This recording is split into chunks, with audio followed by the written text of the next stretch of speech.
InsyaAllah muslimin muslimat jamaah salat subuh Masjid Jami' yang mulia, selalu kita memuji Allah Azza wa Jalla selagi nyawa kita menyatu dengan raga kita, kedua-duanya kita pun masih sempat untuk mengolahnya. Olahraga, olah jiwa. Olahraga supaya raga kita sehat, fisik kita sehat, badan kita sehat, jasmani kita sehat, dan olah jiwa supaya ruhani kita sehat, perasaan kita sehat, dan juga spiritual kita sehat. Maka membangun itu mesti seimbang. Balan keduanya antara membangun jiwa dan membangun raga.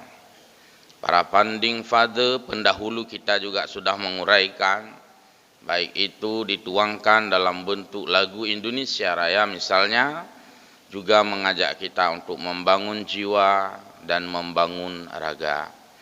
Ketika kita hadir ke masjid, tidak hanya hadir raga kita di sini, tapi juga sekalian hadir jiwa, sehingga kita ada di sini. Jika hanya kita membangun jiwa saja, ya mungkin jiwa kita bisa hadir ke masjid tanpa raga. Kita duduk di mana saja pun, ketika orang bertanya, "Hai pakan hana najak masjid, hana pu jiwa long lang masjid." Tapi katnya bawa warung kopi. Ini artinya membangun jiwa tanpa menyeimbangkan dengan raga. Dan orang yang hanya mengedepankan membangun raga, tidak membangun jiwa, orangnya ada dalam masjid, urang dalam masjid, pikiran entah sudah ke mana. Maka alhamdulillah kita sempat secara berimbang, balancing, kita membangun keduanya, jiwa dan raga. Kepada Rasulullah sallallahu alaihi wasallam yang juga mengajak kita untuk membersihkan jiwa dan membersihkan raga, kita menyampaikan salatu wassalama. Rasulullah adalah sosok hamba Allah yang terbersih, fisiknya terbersih. Hana kalang bak tubuh Nabi, hana hidung bak tubuh Nabi, hana punyung bak Nabi, hana uke bak Nabi, hana mubay ke Nabi, tapi Nabi harum, Nabi wangi. Fisiknya sangat steril, indah. Bahasa Aceh, jilhiyah. Maka itu artinya Nabi memberikan kita sampel contoh bahwa sehat, bersih raganya. Maka mari kita juga mengikuti Nabi. Karena uswatun hasanah termasuk mengikuti apa yang beliau lakukan. Bersih badan. Pakaian begli, tilop begli, motor begli, Honda begli, uke begli, bena aspal di dalamnya. Lalu aspal, pokoknya uke. Jadi mesti bersih juga. Begli, upiah begli, jakrung begli, semua. Karena itu bersih raga. Kemudian bersih jiwa, apalagi beglih daripada jiwa, hati. Kuehnya menyomantang nabah juga lagi, tabah gede. Pajan tak cok lo, mana cok le dia. Buang saja sifat-sifat kedengkian yang ada. Buang saja sifat-sifat iri hati yang ada. Karena apa yang Allah berikan untuk orang lain, itu tidak akan kita dapatkan untuk kita. Dan apa yang Allah berikan untuk kita, orang lain pun tidak bisa mengambilnya. Rezeki kita bukanlah jatah orang lain. Tapi rezeki kita adalah jatah kita yang Allah berikan. Dan rezeki orang lain tak perlu kita sunuh, tak perlu kita rupah, tak perlu kita rampas. Karena Allah menginginkan diberikan kepada ia. Maka apa yang Allah berikan pada kita secara masing-masing, maka kita berlaku sifat qanaah, artinya menerima apa yang sudah Allah atur. Muslimin jamaah salat subuh yang berbahagia. Kita di dalam menjalankan ibadah kepada Allah Subhanahu wa taala, Allah memberikan keluasan dan keluasan. Ada luas, ada luas. Luas artinya banyak cara. Dan luas artinya banyak tempat. Kalau kita ingin mendapatkan pahala, item, poin-poin pahala, itu luas sekali. Dan Allah tidak membatasi, kamu mesti sini cari pahala. Sebagaimana dalam keseharian kita, banyak job yang kita temukan di dalam keseharian. Letak job. Pat job orangnya, orangnya na job. Pat peng tamang orangnya, orangnya na peng tamang. Kita memiliki cara mendapatkan income, cara mendapatkan peng tamang, cara mendapatkan uang masuk yang berbeda-beda. Kalau kita duduk-duduk diskusi, pasti ada perbedaan. Si A, si B, dan si C tentang peng tamang. Dari berbagai profesi. Kullu ya'malu ala syakilatih. Katakan oleh Muhammad, sampaikan pada mereka, pada kita, bahwa semua orang itu berbuat sesuai dengan kemampuannya, sesuai dengan profesinya. Maka perbedaan profesi itu sunnatullah dan sebuah keindahan. Dalam tahu kena sama ada deng bakso. Tak samping tu orang kerja kan tu. Tak belah no orang kerja bengkel, tak ulika orang jauh belang, tak kelau orang main motor. Variasi itu keindahan alam.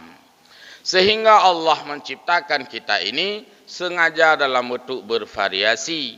Di samping itu adalah tanda-tanda kekuasaan Allah. Berapa banyak kita dalam masjid ini? Ada 3 atau 200-an. Semuanya bervariasi kita. Paling berat takun mirip yang sama hana. Oh, sama panjang. Hana sama tumbun. Sama tumbun kali 8 kilogram. Hana sama rupa. Sama rupa dumpu sama. Rupa sama tumbun sama. Hana sama tak gitu. Maka terjadi perbedaan yang tidak bisa dipungkiri. Kemahakuasaan Allah dalam mencipta itu tiada batas. Tengok ke ide 10 buah dah gambar, 10 gambar li. Mana li model kibalom. Tak ada lagi kita punya kreasi. Fa'alul lima yurid. Allah yang maha mampu membuat, mencipta apapun. Allah sanggup membedakan kita sebagai penghuni alam ini. Betapa banyak kita baik yang sudah meninggal atau yang sedang hidup, bahkan yang akan lahir. Semua kita tak ada yang sama persis. Walau dia itu kembar. Oma kumbar duai, bajai esok sama, dumpu esok sama. Boleh jadi terjadi perbedaan pada hobi makan. Si adik suka makan keripik, kakaknya suka makan kerupuk, tak beda lah. Hampir-hampir sama. Atau porsi makanan, kembar dua-duanya. Bahasanya sama, semua sama. Taruh porsi makanan. Si adik mungkin bisa makan 5 sendok, si kakak 10 sendok. Yang sama persis sana. Bahkan Allah menyediakan hukum untuk orang-orang yang persis sama seperti itu supaya kita tidak bingung. Allah sediakan hukum, terutama dalam hukum munakahat. Supaya kita tidak bingung. Ada pertanyaan, bagaimana seorang lintu baru? Kiban hukum sidro lintu baru, ketika dia masuk pada kamar istrinya, di mana istrinya itu mirip persis dengan adiknya karena kumbul. Yang pahna hukum dan nah hukum yan. Jika kita seorang lintu baru, lalu kita pulang ke rumah itu, di mana darah baru itu kembar. Yang istri kita satu, yang satu lagi adiknya kembar. Boleh jadi salah masuk karena mirip. Bagaimana bisa terjadi itu? Ya boleh saja itu terjadi. Man kajet tanya wahana taturi yang darah baru kumbul duai. Mandara baru kai turi kitanya orang deh. Boleh jadi kita juga kembar. Itanya pi kumbul ngade itu, iji pi kumbul ka kan sah kawin. Apabila itu terjadi, mungkin ketahuannya hanya besok. Kapalo sangnya ade kapalo. Igaknya pikir-pikir, yang sambang bang dia yang sambang ipar. Bagaimana hukumnya itu? Gratis 100%. Tetapi tidak dihukum zina dan tidak dibenarkan untuk melanjutkan. Nyan sama lagi hukum urung sumajuh tua belum puasa. Bulan puasa biasa hari pertama mungkin. Tua turafun biasa tu. Kita kecil-kecil dulu ada yang banyak yang lupa hari pertama. Sudah makan kita. Botimon kali dapat kapal puasa orangnya. Yang terjadi gratis teto. Maka ada gratisnya teruk baik. Atau bunuh gratis. Allah tidak menghukum itu zina. Tapi Allah tidak membenarkan untuk melanjutkan lagi. Karena itu nyata adalah bukan daripada istri. Supaya kita tidak kosong daripada jawaban hukum. Tapi Allah telah membedakan dia. Hanya saja kita yang tidak teliti untuk melihat perbedaan. Le ino kasilap tu. Tungku mentang hana relate tah tungku ngantah tungku saya kanai aja ridak mendum tungku dia. Ini adalah bahagian daripada kekuasaan Allah menciptakan manusia yang variasi.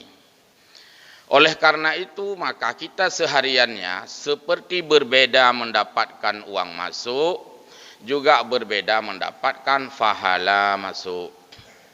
Iban apa yang tamang orangnya? Nah, pat peng pulin. Sesekali kita kadang-kadang harus mengemukakan pertanyaan dengan pahala tamang. Iban, nah pahala tamang orangnya? Alhamdulillah orangnya le pahala tamang meratib na bacut, pulin na bacut, amban. Dan juga sebagaimana uang yang kita dapatkan setelah kita pegang uang itu habis kehabisan karena berbelanja, pahala juga kehabisan karena berbelanja. Le pahala tamang orangnya, le pahala tamang. Pane pahala tamang ron, hai le orangnya le muratib. Pahala tu biit, itu biit pila, le muratib, le muratuh, itu biit lah. Maka ada uang masuk, ada uang keluar. Ada pahala masuk pun ada pahala yang keluar. Hai bono long tasbih, malahnya jungka keung kegop, ka pahala keluar lom. Jadi yang kita khawatirkan banyak diinjak, sedikit dimakan. Bahasa Aceh le ilha ngairat. Boleh jadi itu kita alami. Maka ibadah ini Allah berikan tempat yang luas. Luas sekali. Di mana saja kita beribadah. Apalagi itu ibadah yang luas. Tidak diatur. Tata cara hanagatu. Jumlah waktu hanagatu. Rakaatnya pun tidak ada. Mesti begini, mesti begitu pun tidak ada. Namanya ibadatul ammah. Ibadah secara umum. Ibadah secara global. Ibadah secara ijmali. Apa yang kita ucapkan yang baik-baik jadi ibadah. Terserah mengucapkan apa. Pokoknya yang baik-baik. Maka menjadilah kalimat thayyibah itu sebagai sedekah. Tapi kele tanya, pahala dalam sedekah orangnya. Atuh nama na lewat celeng, hana lolos. Pasti na un 10 un 20 ribu, un 10 100. Nah sampai detik. Tapi kele tanya boleh sedekah. Padahal dalam hadis disebutkan al-kalimatu thayyibah sedekah. Berbicara yang baik pun sudah jadi sedekah. Gaknya hana peng ke, hana leum sedekah peng. Tapi dia banyak bersedekah dengan kalimatu thayyibah. Yang kan maksudnya luas bagi Allah Ta'ala. Idih nah hino. Yang penting kita mesti mendapatkan income per kapita. Mesti mendapatkan uang masuk. Dalam makna mendapatkan pahala masuk. Hamba Allah, muslimin jamaah yang berbahagia. Ibadah kepada Allah Subhanahu wa taala. Kadang-kadang ibadah itu Allah mengarahkan kita dengan kuantitatif, dengan jumlah. Hanjit tak perlu lebih, hanjit tak perlu kurang. Jumlah rakaat salat wajib tidak boleh dilebihkan, tidak boleh dikurangi, kecuali dengan rekomendasi aturan. Ada jamak di sana, ada kasar, ada jamak dan kasar. Nyan rekomendasi hukum. Luhur tak pujik kedua, jeut bak tempat yang jeut.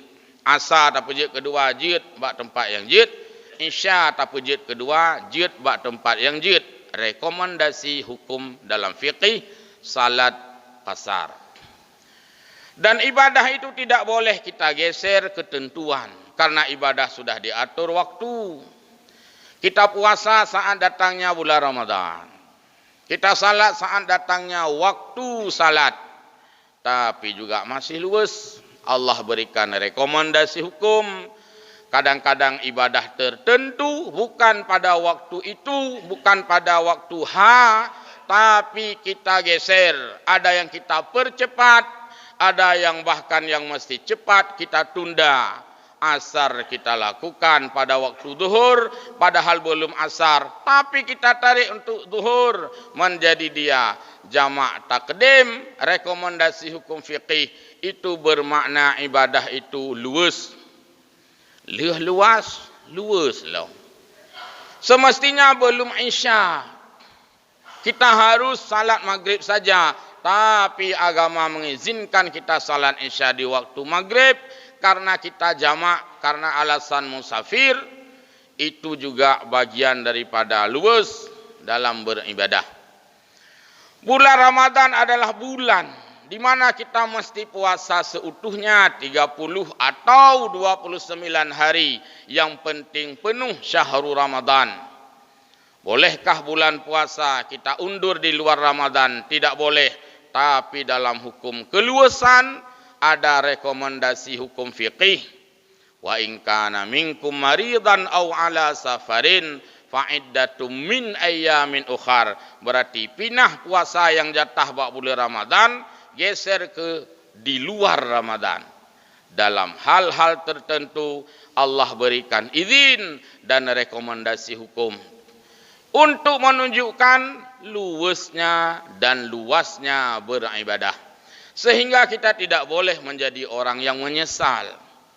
Hana tanya oleh bulan puasa, tak garu-garu le, takap igau, takap jaro. Oh matilah tak lung makan. Lang bulan puasa orangnya tak lung temung puasa, telah lung. Balik-balik bertanya, makan telah. Telah lung hanjir lung puasa, lang bulan puasa. Maka baik tanya menyesal, baik tanya gundah. Allah sediakan kesempatan. Pubalasan hanan puasa sakit, maka fa'iddatum min ayyamin ukhar. Oh, kalau sakit bulan Ramadan, enggak masalah puasa di luar Ramadan. Namanya adalah qada. Itu adalah luas dan luas. Maka oleh karena demikian, agama Allah yang luas dan luas sekali ini supaya menjadikan kita memiliki banyak ladang pahala, banyak kesempatan beribadah, dan juga banyak mendapatkan kemudahan-kemudahan dari Allah Subhanahu wa taala, karena Allah Maha mengasihi kita. Bahkan ada ayat Al-Qur'an yang menyeimbangkan antara jiwa dan raga. Innallaha yuhibbul muhsinin. Dan Allah Subhanahu wa taala menyenangi, mencintai orang-orang yang berbuat baik dalam segala hal. Yang kedua, dari seluruh pola ibadah, kita ingin mengambil iktibar, pelajaran, kenapa dalam hukum ibadah itu ada yang wajib, ada yang sunat. Ini sebagai terapan di dalam keseharian kita. Tugas kita ada dua. Pertama, tugas yang wajib. Yang kedua, tugas tambahan. Orang-orang senang sekali mendapatkan banyak job tambahan. Pegawai negeri menjadi pegawai negeri, ada gaji pokok sebagai kewajiban tugas. Ada beban kerja di sana. Apalagi sistem sekarang dengan elektronik kinerja. Mesti cukup jam kerjanya. Ada guru juga cukup jam mengajarnya. Yang pokok-pokok. Dapatlah dia itu gaji pokok. Kewajiban pokok Allah berikan dengan fahala pokok. Berapa fahala pokok salat berjamaah? Ibarat berapa gaji pokok? Salat berjamaah gaji pokok, fahala pokok 27 darajat. Salatul jamaati afdalu min, dalam matan yang lain tafdulu min. Salat berjamaah itu mengungguli salat sendirian 27 darajat. Dalam hadis lain 25 darajat. Ya 25 sampai 27. Itu fahala pokok. Fahala tambahan di mana kita dapatkan? Sebagaimana kita tidak memadai dengan gaji pokok. Kita sering mengeluh. Aku punya dari RBT lomdro nekon pegawai. Nanti gaji pokok nanti mak megang kau likut kalau bayar peng nanti. Maka dia berupaya bagaimana dapat job-job tambahan. Ibu-ibu guru kadang-kadang ikan tu kan mengerti. Kupu belajar turan gitu. Bak minta tunjangan benar. Bapak-bapak ikan tu kan mengerti kan ngelipat turan ya. Aduh tanya partner Honda mengagen-agen gitu kena ikan tu. Karena apa kan menyadari betul tidak cukup dengan gaji pokok. Menyo gaji pokok kita merasa tidak cukup. Adik jut fahala pokok lebih lom tidak cukup. Hai kepun sembahyang sunat, kali juga sembahyang wajib. Hansip fahala pokok. Mestinya kita ingin lom nuk berlelom fahala tunjangan. Partner lom fahala tunjangan. Minta ayu lom fahala tunjangan. Maka faidza faraghta fansab. Apabila selesai dari satu ibadah, cari fahala tambahan, yaitu fansab, tambah lagi dengan fahala tunjangan. Sudah kita salat, sudah dapat fahala pokok. Tambah dengan doa lagi, istighfar lagi, itu sama dengan mendapatkan fahala tunjangan. Jadi faidza faraghta, apabila selesai satu ibadah, fansab, lanjutkan ibadah lain, karena kita semuanya butuh fahala tunjangan, tidak hanya butuh gaji tunjangan. Allah muslimin yang berbahagia. Maka oleh karena demikian, Allah berikanlah kesempatan dalam agama dan ibadah secara luas dan luas supaya kita mendapatkan fahala pokok dan mendapatkan pula fahala tunjangan. Kalau tadi kita katakan fahala salat berjamaah itu fahala pokoknya 27 atau 25 derajat, ditambah dengan fahala tunjangan. Karena imamnya khusyuk, itanya ikut pi khusyuk tunjangan. Musalla glih tika musalla. Adik tak nak pulih nafas hatu musalla, jeut hana pupu, hana pe hatup hidung, dapat lagi tunjangan. Ruangan ber-AC, udara sejuk, steril, mangat dah sembayang, steril, khusyuk, tunjangan. Anala jamak, tengah sembahyang, tengah tagaru jamak bak kudu, anda kalang ijakrung, tengah sembahyang. Dapat fahala tunjangan karena keadaan yang kita bangun. Saf, lurus, rapat, rapi, ka tunjangan lom.